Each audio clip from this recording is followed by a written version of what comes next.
Olá, eu sou a professora Lídia e na aula de número 30 do terceiro ano do ensino médio nós vamos estudar sobre nanotecnologia. Primeiro você precisa entender que essa palavra nano ligada à tecnologia, primeiro esse nome nano está relacionado a uma escala relacionada a comprimento, a um múltiplo de comprimento, né? Então eu trouxe aqui a imagem para que você possa fazer a análise e aí a gente vai entender que nanotecnologia ela vai ser um entendimento de quê?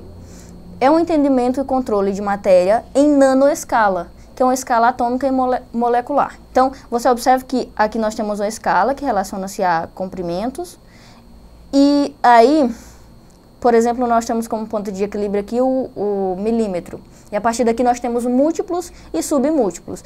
Onde que está o nanômetro aí? Ó? O nanômetro ele está em 10 a menos 9. O que é isso? A gente pode dizer que o nanômetro, então, representado por nm, ele é um bilionésimo de metro. Ou seja, na escala atômica ele é 10 elevado a menos 9. Ou seja, tem 9 casas ali de diferença em relação ao metro.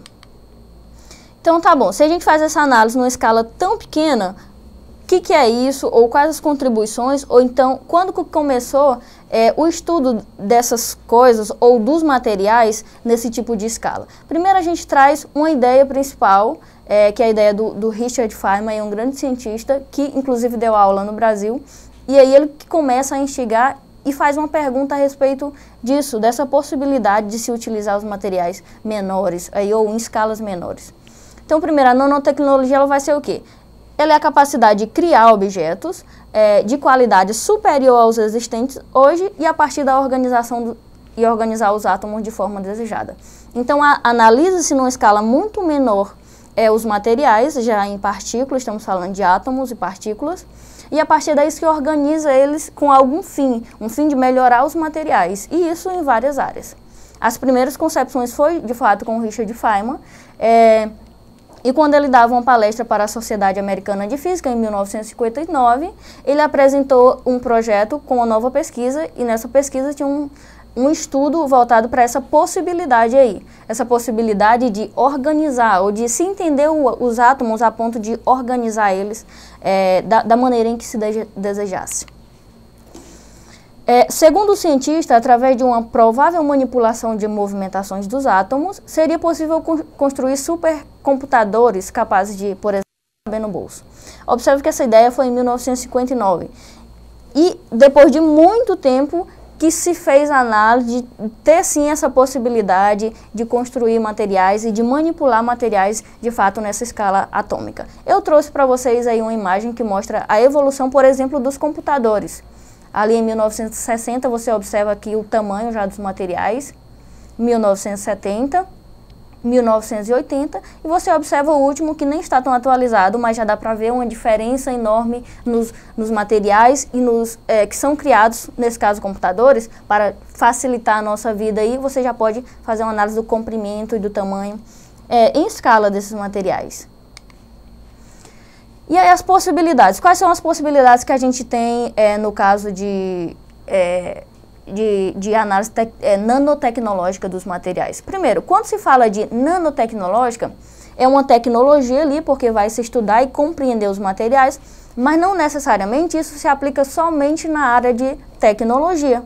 Se estuda isso e pode se aplicar em várias outras áreas, as contribuições são enormes. Então, por sua capacidade de criar materiais mais fortes, finos e duráveis, a nanotecnologia é bastante usada em diversos setores, como, por exemplo, aí, indústria, a própria tecnologia, estudo de física, química, biologia e várias outras áreas. A nanotecnologia também é utilizada na modernização do setor industrial, da tecnologia, por exemplo, da informação, tecnologia no meio do meio ambiente, segurança, tecnologia de alimentos, transporte e várias outras áreas.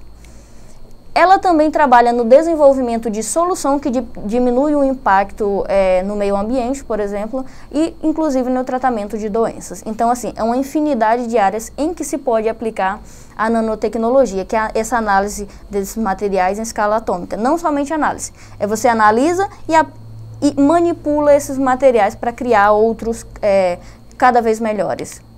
Eu trouxe vários exemplos para você ver algumas partes dessa evolução da nanotecnologia e de análise desses materiais. Por exemplo, o microscópio de varredura por tunelamento.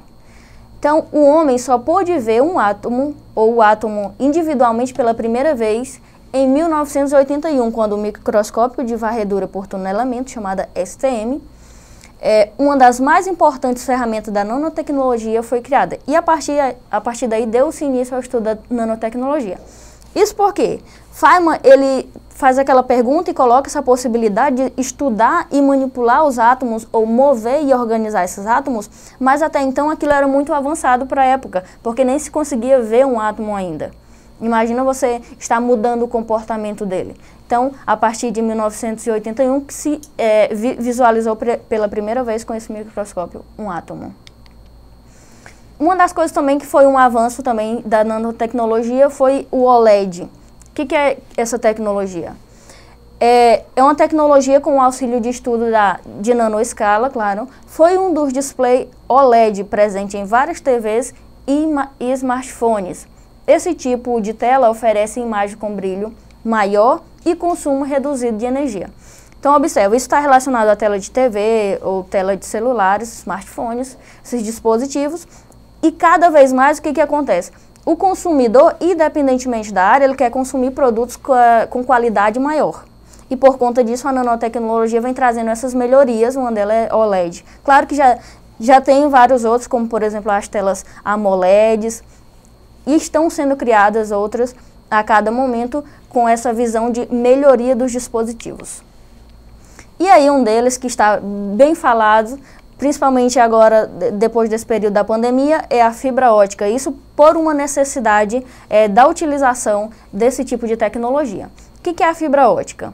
São filamentos flexíveis, fabricados em materiais transparentes, com fibra de vidro ou plástico, e que são utilizados como meio de propagação da luz.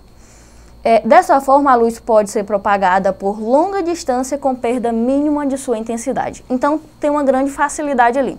Isso porque tem um aumento de velocidade, isso eu estou falando já de uma aplicação, por exemplo, de transmissão de dados. E aí, por exemplo, a gente já fala do Wi-Fi, que acontece dessa forma. Então, o que acontece? A transmissão de dados. A fibra ótica pode ser usada para transmitir de dados de internet, telefone, redes, rádios. Isso porque ela tem uma velocidade de propagação desses dados baseada na velocidade da luz, ou seja, uma velocidade muito maior, e também não há poucas perdas relacionadas à intensidade dos dados que estão sendo transmitidos. Mas não é somente relacionado à transmissão de dados, elas também podem ser utilizadas para a obtenção de imagem. Nesse caso, a fibra ótica pode ser usada para obter imagem de lugares de difícil acesso, uma vez que a luz pode ser refletida em seu interior por grandes distâncias. Então, é isso que essa facilidade, tanto a transmissão da luz como uma escala a longas distâncias. E essa daqui que é uma das tecnologias mais importantes aqui, que é chamada de grafeno. Não sei se você já viu, se não pesquisa um pouco a respeito, mas o presidente do Brasil, Jair Bolsonaro, já fez alguns vídeos falando sobre esse tipo de material. O que é o grafeno? É um material que tem em abundância no Brasil, é um material fácil de se encontrar, só qual que é o problema? É de separar ele. Isso por quê? O grafeno ele é um material constituído de camada extremamente fina de grafite, aquele grafite que você utiliza para escrever, mesmo que está no lápis. O mesmo se encontra em qualquer lápis usado para escrever. Só em 2010 foi publicado cerca de 3.000 estudos que comprovam os recursos aparentes e limitados desse material. Então, onde que está presente mesmo o grafeno? É uma estrutura de carbono. E aí o que vai mudar ali é a forma em que esses carbonos estão ligados. Nós temos todos aí representados ligações carbônicas. Só que observe o seguinte, essa última é o diamante, tu verifica a forma em que ele está ligado. Depois eu tenho o grafito ou grafite, que é o mais conhecido e utilizado por quase todas as pessoas. E por último a gente tem o grafeno. Qual que é a diferença aqui do grafeno para o grafite? É que o grafite, eles várias camadas de grafeno. Por exemplo, quando tu escreve ali está presente o grafeno, só que em várias camadas. Quando que vai ficar somente o grafeno? Quando você separa. Então, ele é um material que está ligado dessa forma. E aí, a grande dificuldade de se utilizar esse material é de separar ele dali do grafite para o grafeno, de separar essas ligações, porque ele vai ser grafeno quando tiver apenas uma estrutura ali ligada, somente ligada aos lados e não superpostas como se está no grafite. Agora, por que isso é tão importante? Vejamos. Ele é um material mais forte, por exemplo, se a gente compara com o aço, ele é 200 vezes mais resistente. Ele é mais leve e mais fino. A espessura dele é, por exemplo, de um átomo. Ele é transparente, é elástico, pode ser mergulhado em um líquido sem enferrujar ou danificar. Sua composição, sem danificar sua composição. E, além disso, ele é um supercondutor, ou seja, ele conduz muito bem eletricidade e calor. Então, imagina a infinidade de aplicações para esse material. Então, ele é melhor, se você vai comparar, ele é melhor praticamente do que todos os materiais que já existem. Ele é um supercondutor, ele é um material extremamente resistível, flexível e que não se danifica tão facilmente. E quando a gente fala de nanotecnologia, tem muitos avanços, só que aí já tem aquela questão que é o fator de risco. Ou seja, se esses estudos podem ser aplicados de alguma forma que possa prejudicar algumas pessoas ou o próprio meio ambiente em si. Então, eu trouxe como risco, por exemplo, o material amianto, que ele foi desenvolvido, inicialmente não se detectou ali nenhum prejuízo, não era ofensivo, e mais tarde descobriu-se que quando rompido ele produz pequenas fibras, e isso quando inalado, por exemplo, pode causar câncer. Já é um dos perigos. Se a gente verifica, inclusive os cosméticos, não é só tecnologia, mas a nanotecnologia aplicada aos cosméticos. Pode produzir materiais para melhoria da pele, por exemplo, mas o que acontece? Alguns materiais, como alguns tipos de maquiagem, pode ter toxinas ali, e essas toxinas também podem prejudicar a pele com algumas nanopartículas. Então, os materiais, independente da área, inclusive cosmética, vêm cada vez mais para trazer melhorias. Só que como é uma área que está sendo estudada, pode ocorrer de alguma coisa que ainda não foi descoberta acabar prejudicando também. E outra desvantagem da nanotecnologia é que seu uso, por exemplo, se a gente analisar, se for usada para o serviço militar, por exemplo, pode trazer grandes catástrofes na construção de bombas atômicas, inclusive. Ok? Então, só revisando, o que é essa nanotecnologia? É uma análise de materiais em escalas extremamente pequenas, na escala ali de 10 elevado a menos 9, e isso é aplicado em várias áreas para a melhoria dos materiais. Vou pedir que você acesse a plataforma Eduque para verificar outros conteúdos e também exercício deste, ok? E eu te espero na próxima aula. Até mais!